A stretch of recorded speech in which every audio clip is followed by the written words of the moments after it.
رسول اللہ صلی اللہ علیہ وآلہ وسلم نے فرمایا، وہ وقت قریب ہے جب مسلمان کا سب سے عمدہ مال اس کی بکریاں ہوں گی، جن کے پیچھے وہ پہاڑوں کی چوٹیوں اور برساتی وادیوں میں اپنے دین کو بچانے کے لیے بھاگ جائے گا۔ حضرت ابو ہریرہ رضی اللہ عنہ سے روایت ہے کہ ایک دن نبی کریم صلی اللہ علیہ وآلہ وسلم لوگوں میں تشریف فرما تھے کہ آپ کے پاس ایک شخص آیا اور پوچھنے لگا کہ ایمان کسے کہتے ہیں؟ آپ صلی اللہ علیہ وآلہ وسلم نے فرمایا کہ ایمان یہ ہے کہ تم اللہ پاک کے وجود اور اس کی وحدانیت پر ایمان لاؤ، اور اس کے فرشتوں کے وجود پر، اور اس اللہ کی ملاقات کے برحق ہونے پر، اور اس کے رسولوں کے برحق ہونے پر، اور مرنے کے بعد دوبارہ اٹھنے پر ایمان لاؤ۔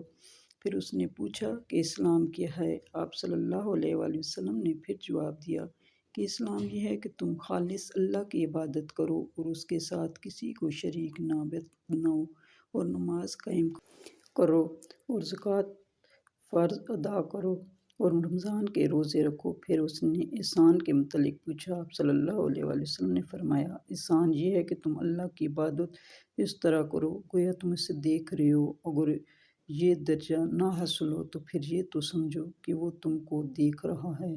پھر اس نے پوچھا کہ قیامت کب آئے گی؟ آپ صلی اللہ علیہ وآلہ وسلم نے فرمایا کہ اس کے بارے میں جواب دینے والا پوچھنے والے سے کچھ زیادہ نہیں جانتا، البتہ میں تمہیں اس کی نشانیاں بتلا سکتا ہوں۔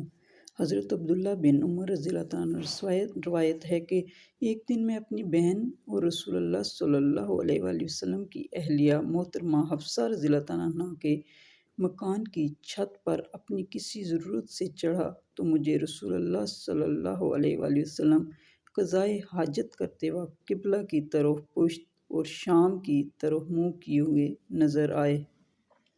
سب سے خطرناک شرط۔ رسول اللہ صلی اللہ علیہ وآلہ وسلم نے فرمایا کہ اگر کوئی شخص کہے کہ اگر میں ایسا کروں، یا میں نے اگر ایسا کیا ہو یا کہا ہو وغیرہ، تو میں اسلام سے بری ہوں، یعنی اگر میں جھوٹا ہوں تو دائرۂ اسلام سے خارج ہو جاؤں، اور اگر وہ ایسا کہنے والا اس شرط میں سچا بھی ہے تو بھی اسلام کی جانب صحیح سالم سے نہیں لوٹے گا، کیونکہ اس نے اسلام کی عظمت تسلیم نہیں کی اور دین کو ایسا حقیر سمجھا کہ بات بات پر اس نے اس سے جدا ہو جانے کی شرط لگاتار رکھی۔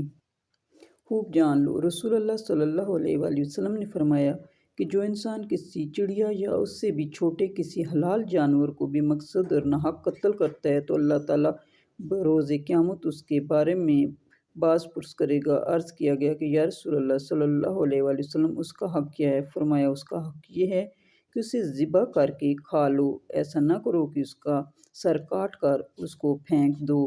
اسلام کی کڑیاں۔ رسول اللہ صلی اللہ علیہ وآلہ وسلم نے فرمایا کہ اسلام کی کڑیاں ایک ایک کر کے ٹوٹتی چلی جائیں گی۔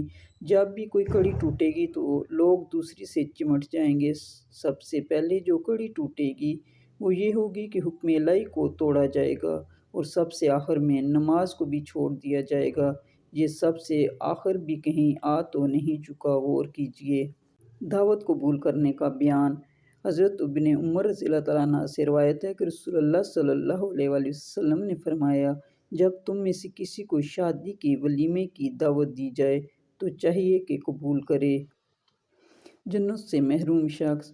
سیدنا انس رضی اللہ عنہ سے روایت ہے کہ رسول اللہ صلی اللہ علیہ وآلہ وسلم نے فرمایا، وہ شخص جنت میں نہ جائے گا جس کا پڑوسی اس کے خطرات سے محفوظ نہ ہو۔ نبی کریم صلی اللہ علیہ وآلہ وسلم نے ایک آدمی کو کبوتر کا پیچھا کرتے دیکھا تو فرمایا، شیطان ہے جو شیطان کا پیچھا کر رہا ہے۔ وقت کا ضیاع اور وقت ضائع کرنے کے اسباب دونوں کو اس لیے شیطان کہا گیا ہے کیونکہ آدمی اللہ تعالیٰ سے غافل ہو جاتا ہے، نہ نماز کی خبر ہوتی ہے اور نہ دین و اخلاق کی پرواہ۔ حضرت جابر رضی اللہ عنہ روایت کرتے ہیں کہ نبی کریم صلی اللہ علیہ وآلہ وسلم نے ارشاد فرمایا، فرض نمازوں کی مثال تم میں سے کسی ایک شخص کے گھر کے آگے سے گزرنے والے میٹھے پانی کی نہر کی طرح ہے جس میں وہ روزانہ 5 مرتبہ غسل کرے۔ اے پیغمبر، یہ ایک بابرکت کتاب ہے جو ہم نے تم پر اس لیے اتاری ہے کہ لوگ اس کی آیتوں پر غور و فکر کریں اور تاکہ عقل رکھنے والے نصیحت حاصل کریں۔ ایک وقت آئے گا جب یہ کافر لوگ بڑی تمنائیں کریں گے کہ کاش وہ مسلمان ہوتے۔ بڑی خرابی ہے ناپ تول میں کمی کرنے والوں کی۔ ہم نے یہ قرآن آپ پر اس لیے نازل نہیں کیا کہ آپ مشقت میں پڑ جائیں۔ حقیقت یہ ہے کہ یہ ذکر یعنی قرآن ہم نے ہی اتارا ہے اور ہم ہی اس کی حفاظت کرنے والے ہیں۔